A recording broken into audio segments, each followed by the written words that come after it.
படத்தோட ஓப்பனிங் சீன்லயே ஆந்திரா பக்கம் ஒரு வெட்டிங் செரிமனி போயிட்டு இருக்கு. அந்த வெட்டிங் செரிமனில முன்னாள் போலீஸ் ஆபீசரான ராவ்ன்ற ஒரு நபருடைய பொண்ணுக்கு கல்யாணம் நடந்துட்டு இருக்கு. தான் பொண்ணுடைய கல்யாண ஃபங்க்ஷன்ல இந்த ராவ் ரொம்ப சந்தோஷமா அந்த கல்யாணத்தை நடத்தி வச்சிட்டு இருக்கும்போது திடீர்னு பாத்தீங்கன்னா அங்க ஒரு நபர் வரான். அவன் இந்த ராவ்ன்ற முன்னாள் போலீஸை தனியா கூப்பிட்டு, உனக்கு கிருஷ்ணன், தங்கம், ஜாக்சன் இவங்களெல்லாம் ஞாபகம் இருக்கா அப்படின்ற மாதிரி கேட்க, அந்த பேர்களை கேட்டதுமே இந்த முன்னாள் போலீஸ்காரனான ராவுக்கு ஒரு மாதிரி நடுங்கி போயிடறான். அப்படியே இப்போ கன் எடுத்து இந்த பேர்களை சொன்ன நபரை ஷூட் பண்றதுக்காக கையை ஓங்கும்போது டப்புனி அவன் கையில ஒரு ஆயுதத்தால இந்த முன்னாள் போலீஸ் ஆஃபீஸரான ராவுடைய கையில ஒரே போடு. கொஞ்ச நேரத்துல அந்த வெட்டிங் செரிமனியே கலவரமாகுது. கல்யாண பொண்ணுடைய கண் முன்னாடியே அவங்க அப்பாவை துப்பாக்கி முனையில இந்த மர்ம நபர் மிரட்டிட்டு இருக்கான். எல்லாரும் அவனை பார்த்து மிரள. அப்படியே இப்போ அவன் கையில இருந்த கன்னால அந்த முன்னாள் போலீஸ் ஆஃபீஸரான அந்த ராவுடைய நெத்தி போட்ல ஷூட் பண்ண அப்படியே கட் பண்ணி சில வருஷங்களுக்கு முன்னாடி இப்படி ஒரு ஷூட் அவுட் ஏன் நடக்கணும்னு சொல்லிட்டு ஒரு பிளாஷ்பேக்குள்ள போறாங்க. அந்த பிளாஷ்பேக்ல 1989 இலங்கையில இருக்க ஜாஃப்னான்ற இடத்துல ஈழ தமிழ் மக்கள் எல்லாம் ஒண்ணு கூடி ஒரு இடத்துல ஸ்ரீலங்கன் ஆர்மியோட கண்ணில் படாம பதுங்கி இருக்காங்க. அவங்கள பாதுகாக்கிற விதமா விடுதலை இயக்கத்தை சேர்ந்த ஆட்கள்லாம் அங்க ஆயுதங்களோட பாதுகாத்துட்டு இருக்காங்க. அங்க இருக்க அந்த கூட்டத்துக்கு லீடரா வெற்றி குமரன்ற ஒரு நபர் இருக்காரு. இந்த கேரக்டர்ல தான் நம்ம ஆர்யா நடிச்சிருக்காரு. ஒரு ஈழ தமிழனா தமிழோட விடுதலைக்காக போராடக்கூடிய ஒரு போராளியா நடிச்சிருக்காரு. அங்க பதுங்கி இருக்க ஈழ தமிழர்களுக்கு மத்தியில இவருடைய குடும்பமும் இருக்கு. இவருடைய தாய், தங்கை, இவருடைய தம்பி, இவங்க எல்லாருமே அந்த மக்களோட மக்களா அங்க பதுங்கி இருக்காங்க. அந்த இரவு இவங்க எல்லாரும் சாப்பிட்டு இருக்கும்போது திடீர்னு பாத்தீங்கன்னா கடல் வழியா இலங்கை படை வந்து இறங்குறாங்க. மறைமுகமா போராளிகளை தாக்கிட்டு ஆயுதங்களோட இந்த இலங்கை படை உள்ள இறங்கி சரம் மாரியா ஷூட் பண்றாங்க. இந்த ஷூட் அவுட்ல நம்ம ஹீரோ ஆர்யாவுடைய கண்ணு முன்னாடி அவருடைய தம்பி கொல்லப்படுறாரு. நடந்துட்டு இருக்க இந்த தாக்குதலையும் ஆர்யா தூக்கி வீசி அடிக்கப்படுறாரு. ஒரு இடத்துல போயிட்டு மயங்கி சுருண்டு விழுந்துறாரு. இன்னொரு பக்கம் உள்ள இறங்கி இருக்க இலங்கை சோல்ஜர்ஸ் மொத்த மக்களையும் சுத்து போட்டுறாங்க. அப்படி சுத்து போட்டு உயிர் பிழைச்சிருக்கவங்களை எல்லாரையும் பிடிச்சு வச்சு இந்த கூட்டத்தை வழி நடத்தக்கூடிய அந்த தலைவன் வெற்றி குமரன் அவன் எங்க இருக்கான்? அவன் தானே அவங்க எல்லாரையும் வழி நடத்திக்கிட்டு இருக்கான். அவனுடைய குடும்பமே இங்க தானே இருக்கு. அவனுடைய அம்மா, தங்கச்சி, தம்பி, அவங்க அப்பா நாங்க அப்பவே முடிச்சிட்டோம், இப்ப அவனை நாங்க முடிக்க தான் வந்திருக்கோம், அவனுடைய குடும்பம் எங்க இருக்கு அப்படின்ற மாதிரி ஒவ்வொருத்தரையா மிரட்டி டார்ச்சர் பண்ணி ஷூட் பண்ணி கேட்க, அப்ப அந்த இடத்துல ஒரு குழந்தையோட உயிரை காப்பாற்றணுன்றதுக்காக ஹீரோவுடைய அம்மா தானா முன் வந்து, நான் தான் வெற்றி குமரனுடைய தாய் அப்படின்ற மாதிரி முன் வர, அப்போ உன் கூடவே நின்றுட்டு இருக்காளே இந்த பொண்ணு தானே அவனுடைய தங்கச்சி, அவன் தங்கச்சி மேல கை வச்சா அவன் வருவாள் அப்படின்ற மாதிரி ஹீரோடைய தங்கச்சி மேல கை வைக்க வர, அப்ப மயக்கத்துல இருந்து நம்ம ஹீரோ டப்புனு எந்திரிச்சு சரா மாதிரியா அங்க இலங்கை சோல்ஜர்ஸை ஷூட் பண்றான். அப்படி ஷூட் பண்ணிட்டே இருக்கும்போது திடீர்னு பாத்தீங்கன்னா ஹீரோ கண்ணு முன்னாடி இந்த இலங்கை சோல்ஜர் ஹீரோடைய அம்மாவை கன் பாயிண்ட்ல நிறுத்திறான். வேற வழி இல்லாம ஹீரோ அவனுக்கிட்ட சரண்டர் ஆக கொஞ்சம் கொஞ்சமா ஹீரோ கண்ணு முன்னாடி அவங்க கூட்டத்தை அந்த சோல்ஜர்ஸ் சித்திரவதை பண்றாங்க. அதுலயும் குறிப்பா ஹீரோடைய அம்மாவை ஷூட் பண்ணி கொலை பண்றாங்க. அவங்க தங்கையை உள்ள தூக்கிட்டு போயிட்டு நாசம் பண்றானுங்க. இதெல்லாம் பண்ணிட்டு கடைசியா நம்ம ஹீரோவையும் ஷூட் பண்ண கன் எய்ம் பண்ண பட்டு இப்ப அந்த இடத்துல ஒரு படை வந்து இந்த இலங்கை சோல்ஜர்ஸை ஷூட் பண்ண ஆரம்பிக்கிறாங்க. அப்படி இறங்கி இருக்க அந்த படை வேற யாரும் இல்லைங்க, விடுதலை புலிகள். எஸ், அவங்க என்ட்ரி கொடுத்து சராமாரியா அங்க இருக்க இலங்கை சோல்ஜர்ஸ் எல்லாரையும் கொண்டு குவிச்சிட்டு ஹீரோவையும் விடுதலை பண்ணிட்டு ஹீரோ கையில இயக்க தலைவரே வந்து கண்ணு கையில கொடுத்து, ஓ அம்மா தங்கச்சி எல்லாம் நாசம் பண்ணவனே உன் கையாலேயே முடிச்சு விடு.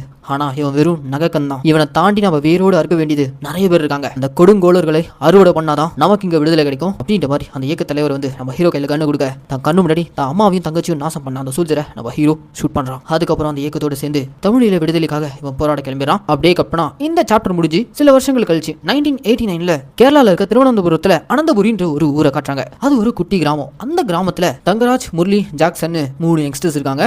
இந்த 3 யங்ஸ்டர்ஸ்க்கு தலைவனா கிருஷ்ணகுட்டின்ற ஒரு வயசான நபர் இருக்காரு.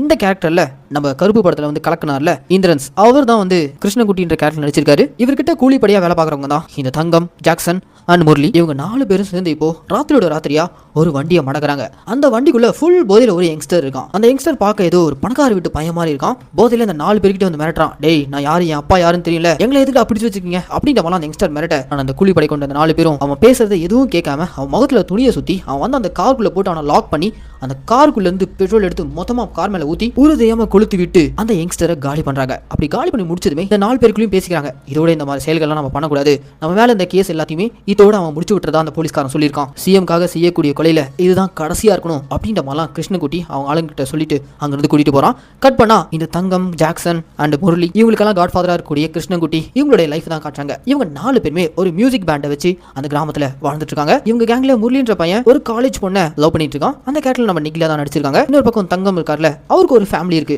அந்த ஃபேமிலில ஒய்ஃப், பெண் குழந்தை, மாமனார் அண்ட் இவருடைய அம்மா, இவங்க எல்லாமே ஒரு மாதிரி கஷ்டப்படுற ஃபேமிலியா தான் இருக்காங்க.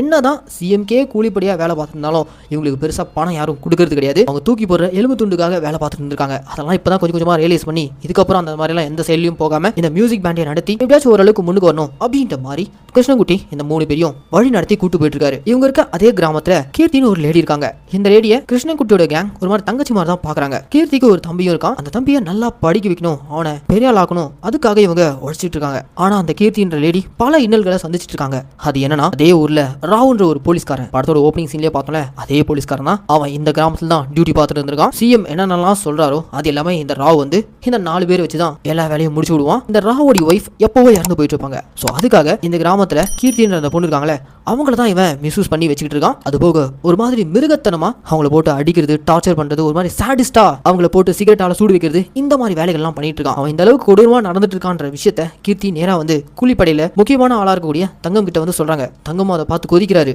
அடுத்த சீன்லயே போலீஸ்கார் ராவ் அவனுக்கு காட்டுக்குள்ள ஒரு காட்டேஜ் இருக்கு, அங்கதான் அவன் அந்த ஊருக்கு வந்தா தங்குவான். சோ அவனை நேரில் வெயிட் பண்ணி இந்த மாதிரி கீர்த்தி எங்க எல்லாருக்கும் தங்கச்சி மாதிரி, அவளை நீங்க டார்ச்சர் பண்றது எங்களால பொறுத்துக்க முடியல அப்படின்ற சொல்ல, டேய் அதை பத்தியெல்லாம் நீ பேசக்கூடாது அப்படின்ற மாதிரி இந்த போலீஸ்காரன் மிரட்டி அனுப்பிடுறான். கற்பனா இப்போ தமிழ்நாடு திண்டுக்கல்ல இருக்க விடுதலை இயக்கத்தை சேர்ந்த ஒரு நபர், இந்த கேரக்டர் நம்ம போஸ் வெங்கட் தான் நடிச்சிருக்காரு. அவர் இப்போ அனந்தபுரியில இருக்க கிருஷ்ணகுட்டி கால் பண்ணி, எனக்கு ரொம்ப வேண்டியப்பட்ட ஒரு பையனை உங்ககிட்ட அனுப்புறேன், கொஞ்ச நாளைக்கு அவனுக்கு அடைக்கலம் கொடு அப்படின்ற மாதிரி கேட்க, தாராளமா அனுப்புங்க நான் பாத்துக்கிறேன் அப்படின்ற மாதிரி சொல்ல, சரி ஓகே அடுத்த பஸ்லயே அவனை அனுப்புறேன், அவனுடைய பேர் மணி அப்படின்ற மாதிரி சொல்லி அனுப்புறாரு. கிருஷ்ணகுட்டியோட கேங் இப்போ பஸ் ஸ்டாண்டுக்கு போயிட்டு திண்டுக்கல்ல இருந்து இந்த ஊருக்கு வந்து இறங்குற அந்த மணின்ற நபரை போய் ரிசீவ் பண்றாங்க. அந்த மணின்ற பேர்ல யார் வந்திருக்கானா, அது நம்ம ஹீரோ ஆர்யா தாங்க.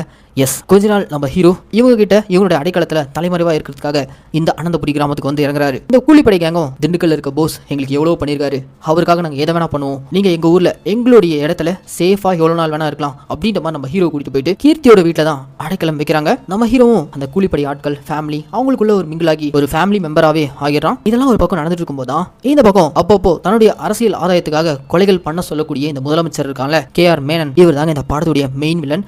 இவருக்கு இப்போ தமிழ்நாடு திண்டுக்கல்ல அந்த ஊரையே கட்டி ஆண்டுட்டு இருக்க முதலியார்ன்ற ஒரு பெரிய கேங்ஸ்டர், அவர்கிட்ட இருந்து ஒரு அழைப்பு வந்திருக்கு, நீங்க உடனடியா முதலியார் வந்து பார்க்கணும்னு சொல்லிட்டு. இந்த முதலியார் இருக்கார்ல, அவர் வந்து இந்த கேரளா சீஃப் மினிஸ்டருக்கு நிறைய ஃபண்ட்ஸ் கொடுத்துருக்காரு, எல்லாம் அரசியல் ஆதாயத்துக்காக. இப்போ திடீர்னு இப்போ முதலமைச்சரியா அவன் நேரில் மீட் பண்ணுன்ற மாதிரி கூப்பிட, சரி ஓகேன்னு சொல்லிட்டு இந்த KR மேனனும் முதலியார்ன்ற அந்த கேங்ஸ்டர் சந்திக்கிறதுக்காக அவருடைய வீட்டுக்கு போறாரு.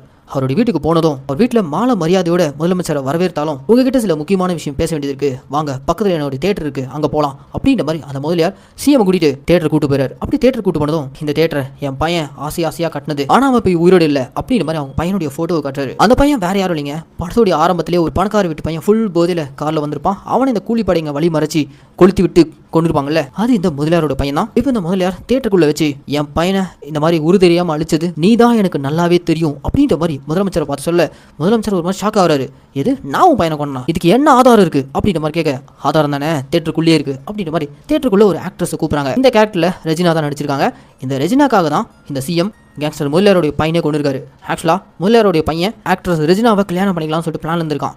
ஆனா சிஎம் விட மாட்டேன்றாரு. ஒரு நடிகைக்காக என் பொண்ணு கொண்டுட்டல, இப்ப நினைச்சா கூட நான் உன்னை கொண்டுருவேன், ஆனா அவ்வளவு சீக்கிரம் நீ சாகக்கூடாது, நீ திரும்பவும் ஸ்டேட்டுக்கே போ, கொஞ்சம் கொஞ்சமா நீ பதவியை இழந்து ஒண்ணுமே இல்லாம உருகுலைஞ்சு போவ, அப்ப நான் உன்னை கொள்ளுவேன் அப்படின்ற மாதிரிலாம் இந்த கேங்ஸ்டர் முதலியார் சிஎம் போட்டு மிரட்டது மட்டும் இல்லாம தேட்டருக்குள்ள இருக்க அந்த ஆக்ட்ரஸ் கூப்பிட்டு, என் பையனுக்காக இவனை தவடியில அறையுமா அப்படின்ற மாதிரி சிஎம் அரைஞ்சு அனுப்ப, தன்னை கூப்பிட்டு வச்சு இப்படி அசிங்கப்படுத்துறானேன்னு சொல்லிட்டு வெஞ்சன்ஸ்ல சிஎம் திரும்ப ஸ்டேட்டுக்கு வராரு. அப்படி வந்ததுமே இவரு கீழே நாய் மாதிரி வேலை பார்க்கக்கூடிய போலீஸ் ஆஃபீஸர் ராவ் இருக்கானே, அவனை கூப்பிட்டு, எனக்காக இன்னொரு வேலை செய்ய வேண்டியது இருக்கு, திரும்ப கிருஷ்ணகுட்டியோட ஆட்களை கூப்பிடு அப்படின்ற மாதிரி கூப்பிட்டு கிருஷ்ணகுட்டி கேங்க போலீஸ்காரன் ராவ் தன்னுடைய அந்த காட்டேஜ் கூப்பிட்டு, சிஎம்காக நீங்க இன்னொரு வேலை பண்ண வேண்டியதா இருக்கு அப்படின்ற மாதிரி சொல்ல, இல்லைங்க நாங்க இப்பதான் கொஞ்சம் நிம்மதியா இருக்கோம், நாங்க யாருக்காகவும் எதுவும் பண்ண போறது கிடையாது, நாங்க என்ன சம்பவம் பண்ணாலும் கடைசி வரைக்கும் நாங்க குடிசையில் தான் இருக்கோம், நாங்க இனி எந்த சம்பவம் பண்ண போறது கிடையாது, நாங்க பாட்டு கச்சேரின்னு நிம்மதியா இருக்கும் அப்படின்ற மாதிரி கிருஷ்ணகுட்டி கேங் சொல்ல, அப்படின்னா விட முடியாது, உங்க மேல இருந்த அத்தனை கேஸ் நான் ஒண்ணுமே இல்லாம உடச்சு விட்டுருக்கேன், அந்த கேஸுங்களுக்கெல்லாம் நீங்க ஜெயிலுக்கு போயிருந்தீங்கன்னா ஆயுஷ்க்குமே உள்ளதா இருந்திருக்கணும், ஒழுங்கா சிஎம் சொல்றதை கேட்டீங்கன்னா லைஃப்ல செட்டில் ஆயிடலாம் அப்படின்ற மாதிரி இந்த போலீஸ் ராவ் சொல்ல, சரி ஓகே நாங்க சிஎம் நேர்ல மீட் பண்ணணும்னு சொல்லிட்டு அடுத்த சீன்லே சிஎம் இந்த கிருஷ்ணகுட்டி கேங் நேர்ல மீட் பண்ணும்போது,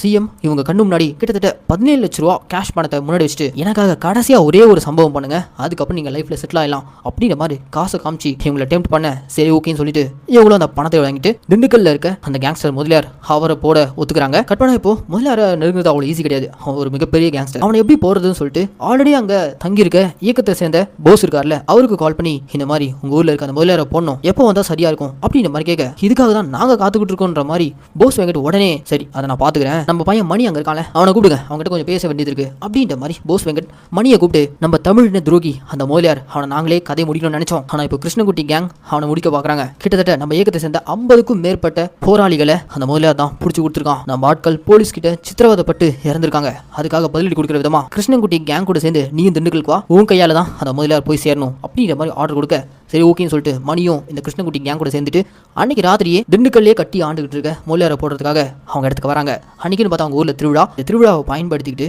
அங்கே பக்கத்தில் ஒரு பெரிய மாட்டு கொட்டாய் இருக்கு. அந்த இடத்துல ஃபுல்லாக பட்டாசு வெடிக்க விட்டு மாடுகளை மிரள விட்டு முதலாளி வீட்டுக்குள்ள கட்டவிழ்த்து விட்டுறாங்க. அவ்வளோதான், மாடுகள் உள்ள பூந்து அந்த பக்கமும் இந்த பக்கமும் ஓடிட்டு அவங்க ஆளுங்க எல்லாரும் சதுர விட இந்த கேப்ல நம்ம ஹீரோ மணி உள்ள என்ட்ரி கொடுத்து மொழியார் கேங்ல இருக்க ஒருத்தனை விடாம அடிச்சு கிழிக்கிறாரு. இது அத்தனையுமே கிருஷ்ணகுட்டி கேங் பாக்குறாங்க.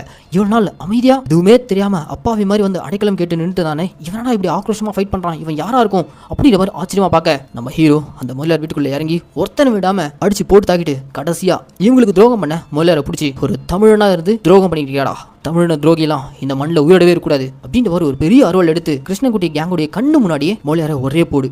அவ்வளோதான். ஆக்சுவலாக இந்த கேங் தான் அவனை போட வந்தாங்க.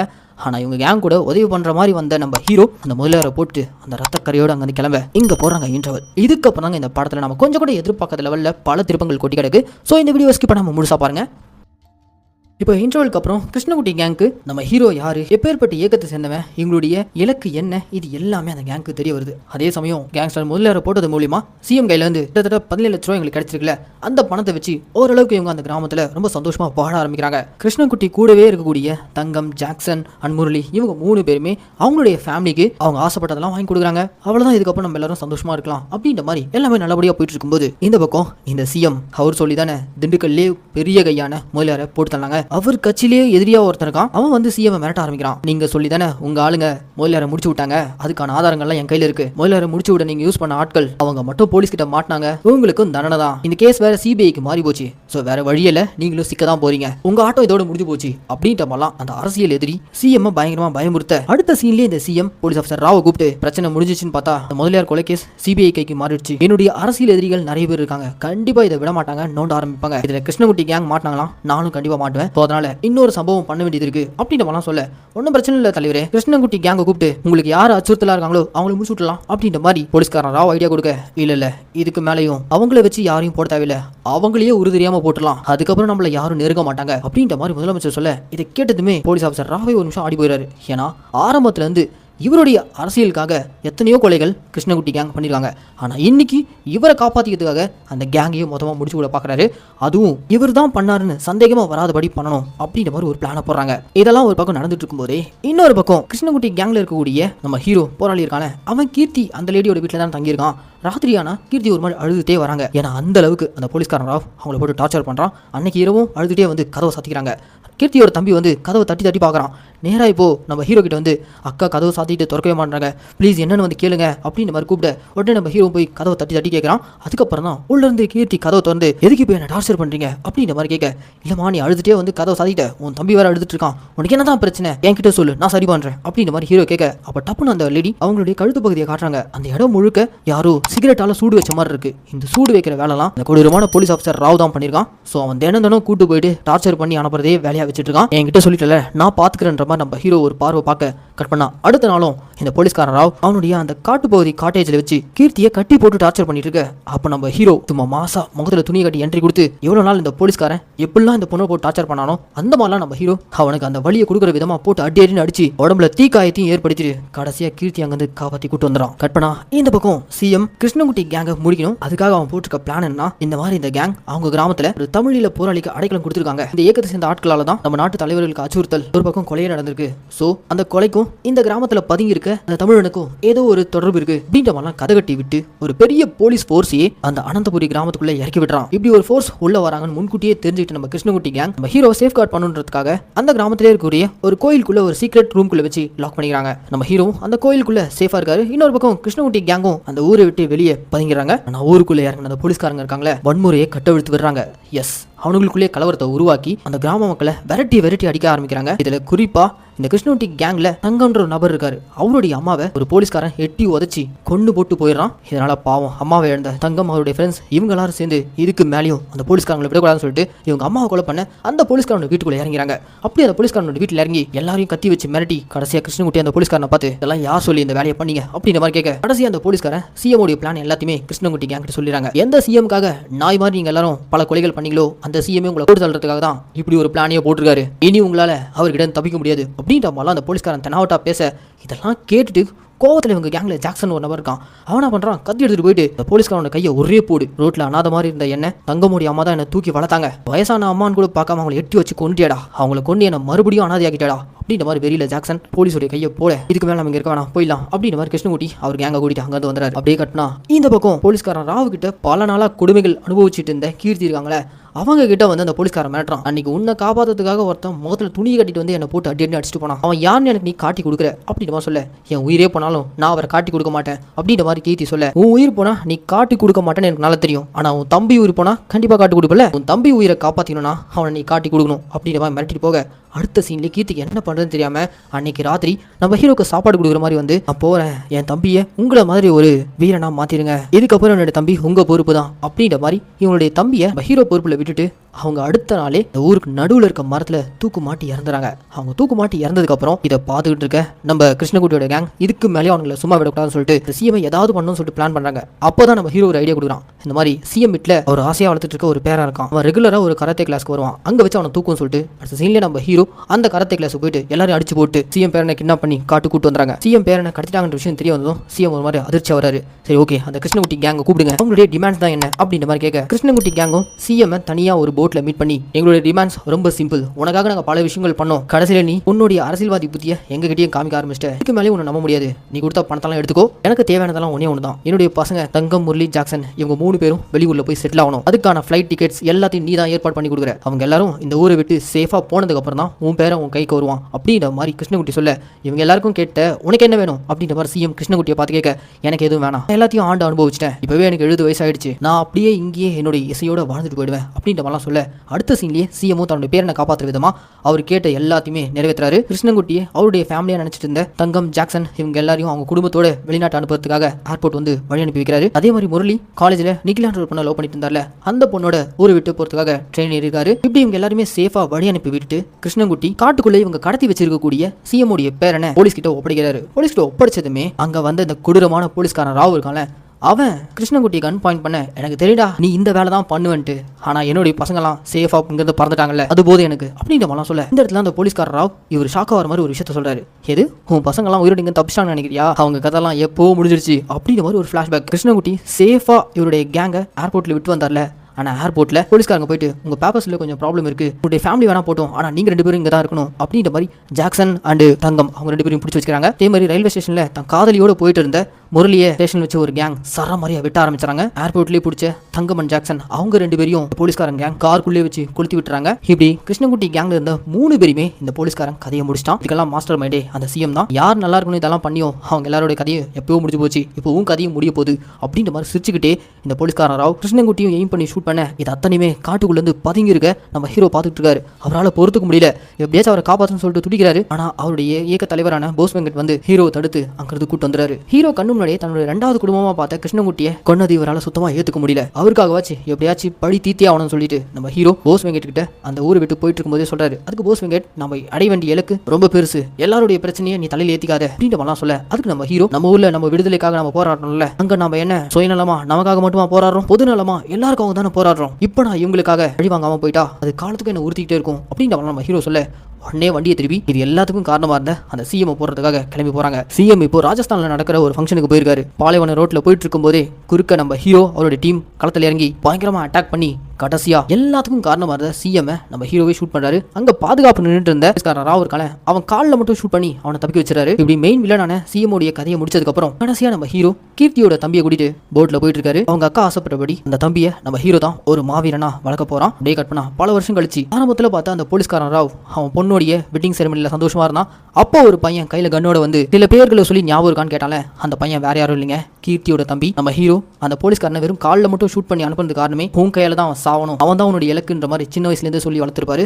ஸோ கீர்த்தியோட தம்பி வளர்ந்து வந்ததுக்கு அப்புறம் பல நாளா இவன் அக்காவை டார்ச்சர் பண்ணிட்டு இருந்தவன் கிருஷ்ணகுட்டி கேங்க முதுகுல குத்தின அந்த போலீஸ்காரன் ராவை இவன் கையாலே ஷூட் பண்ணி கொலை பண்றான். கடைசி அப்படி பழி தீர்த்ததுக்கு அப்புறம் இந்த பாடத்தையும் முடிக்கிறாங்க.